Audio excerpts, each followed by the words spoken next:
নিয়ে দেব সর্বশেষ আপডেট বাংলা সংবাদের শুরুতেই শিরোনাম। হাসিনা সরকারকে নতুন নির্বাচনের জন্য আন্তর্জাতিক চাপ, পদত্যাগের সময় জানালো জাতিসংঘ। এরপর থাকছে অবশেষে একসাথে আন্দোলনে নামছে বিএনপি, জামায়াত ও ইসলামী আন্দোলন। জয় হাসিনার কুকর্ম নিয়ে অবশেষে হার্ড লাইনে বাইডেন প্রশাসন, ক্ষমতা ছাড়ছে হাসিনা, থাকছে পিনাকি ভট্টাচার্যের বিস্তারিত প্রতিবেদন। এতক্ষণ শুনছিলেন সংবাদ শিরোনাম, এখন থাকছে বিস্তারিত। বাংলাদেশের এক হিন্দু ধর্মাবলম্বী ব্যবসায়ী, তিনি হচ্ছেন উমাশঙ্কর আগরওয়াল। তিনি বাংলাদেশ থেকে প্রচুর পরিমাণ টাকা পয়সা তিনি ভারতে পাচার করেছেন এবং তিনি ধরাও পড়েছেন। তো এটা নিয়ে একটা খবরের কাগজ পত্রিকায় এখানে লিখেছে যে এ যেন ঠিক ক্যাচো খুঁড়তে সাপ বের হওয়া। 4 বছর আগে ভিসার মেয়াদ পেরিয়ে যাওয়া সত্ত্বেও ভারতে বেআইনিভাবে থাকার অভিযোগ উঠেছে এক বাংলাদেশি ব্যবসায়ীর বিরুদ্ধে। মানে 4 বছর আগে ভিসার মেয়াদ শেষ হয়ে গিয়েছে, কিন্তু তারপরেও তিনি অবৈধভাবে ভারতে রয়ে গিয়েছেন। শুধু কলকাতায় বেআইনিভাবে বসবাসী নয়, এখান থেকে বিদেশে টাকা পাচারের মতো কারবার চালিয়ে যাওয়ার অভিযোগ উঠেছে এই উমাশঙ্কর আগরওয়াল নামের ব্যক্তির বিরুদ্ধে। পশ্চিমবঙ্গের সান্থলিয়া আগরওয়ালা গ্রুপ নামে একটা কোম্পানি রয়েছে উমাশঙ্করের, মানে ভারতে ভিসা ছাড়া আছে, আবার কোম্পানিও খুলে ফেলাইছে। অভিযোগ, লোকসভা নির্বাচনের আগে ওই সংস্থা বাংলাদেশ থেকে প্রচুর টাকা রাজ্যের বিভিন্ন রিয়েল এস্টেট ব্যবসায় বিনিয়োগ করেছে। মানে ওই বাংলাদেশটা হচ্ছে গিয়ে দুর্নীতির খনি, ওইখান থেকে প্রচুর টাকা পয়সা, ওই যে দুর্নীতিবাজরা আছে না, ওই যে রাজনীতিবিদ, তারপরে উমাশঙ্কর ফোন করে বলে যে ভাইয়া টাকা আমার কাছে পাঠিয়ে দেন, আমি এটা বিভিন্ন জায়গায় বিনিয়োগ করুম, আপনাদের অনেক লাভ থাকবো। এখন মনে করেন যে এগুলো দুর্নীতি টাকা গেলে থাকে, তো ওই উমাশঙ্করের কাছে পাঠিয়ে দিছে, উমাশঙ্কর ওগুলো বিনিয়োগ করতেছে, আবার নিজেও হয়তো অনেক কিছু নিছে। তো বাদী পক্ষের আইনজীবী মেঘা দত্ত জানান যে ঘটনায় রাজ্য পুলিশ ইতিমধ্যেই তার বিরুদ্ধে তদন্তে নেমেছে। এবার আর্থিক দুর্নীতির বিষয় খতিয়ে দেখার নির্দেশ দিয়েছে আদালত। প্রয়োজনে তদন্তভার ইডির হাতে তুলে দিয়ে উপযুক্ত ধারা দেওয়ার নির্দেশ দিয়েছেন আদালত। কলকাতা হাইকোর্টের প্রধান বিচারপতি টি.এস. শিবজ্ঞানম ও বিচারপতি হিরণময় ভট্টাচার্যের ডিভিশন বেঞ্চ অভিযুক্ত ওই বাংলাদেশি নাগরিকের বিরুদ্ধে প্রিভেনশন অফ মানি লন্ডারিং অ্যাক্টের ধারাযুক্ত করে ইডির মানে আর্থিক তছরূপের ঘটনা তদন্তকারী ভারতের শীর্ষ সংস্থা এনফোর্সমেন্ট ডিরেক্টর মানে ইডির হাতে তদন্তভার তুলে দেওয়ার নির্দেশ দিয়েছেন। তার মানে তদন্ত করতেছে ভারত, সে বাংলাদেশ থেকে কিভাবে ভারতে টাকা পাচার করে আনছে এগুলো কিন্তু বাংলাদেশের পুলিশ জানেও না, মানে আদালতের কোনো খবর নাই।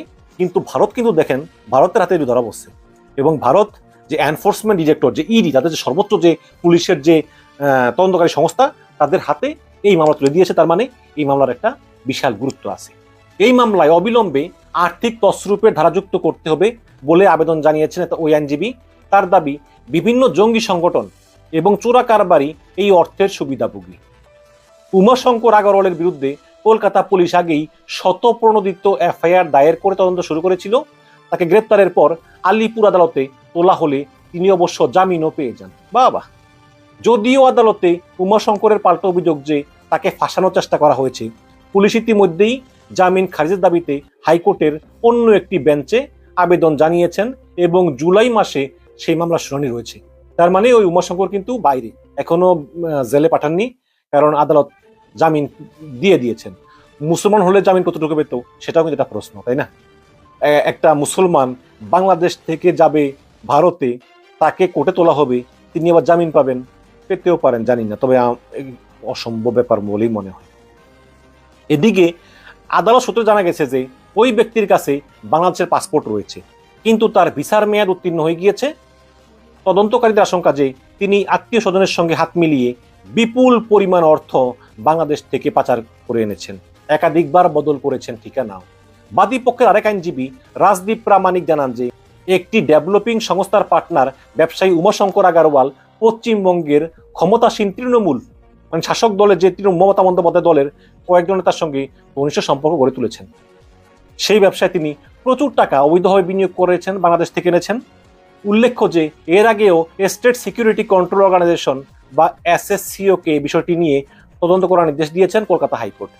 কলকাতা হাইকোর্টের প্রধান বিচারপতি টি.এস.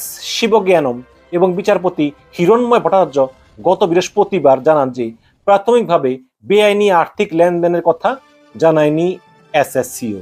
প্রধান বিচারপতির বেঞ্চ নির্দেশ দিয়েছেন বিষয়টি নিয়ে ফের নতুন করে তদন্ত করতে হবে এসএসসিওকে। যদি আর্থিক অনিয়মের কোনো প্রমাণ পাওয়া যায় সেক্ষেত্রে তদন্তভার অবিলম্বে তুলে দিতে হবে এনফোর্সমেন্ট ডিরেক্টরেট বা ইডির হাতে। চিন্তা করতে পারেন যে মানে কি পরিমাণ অবস্থা, বাংলাদেশে যে যেভাবে পেরেছে লুট করেছে।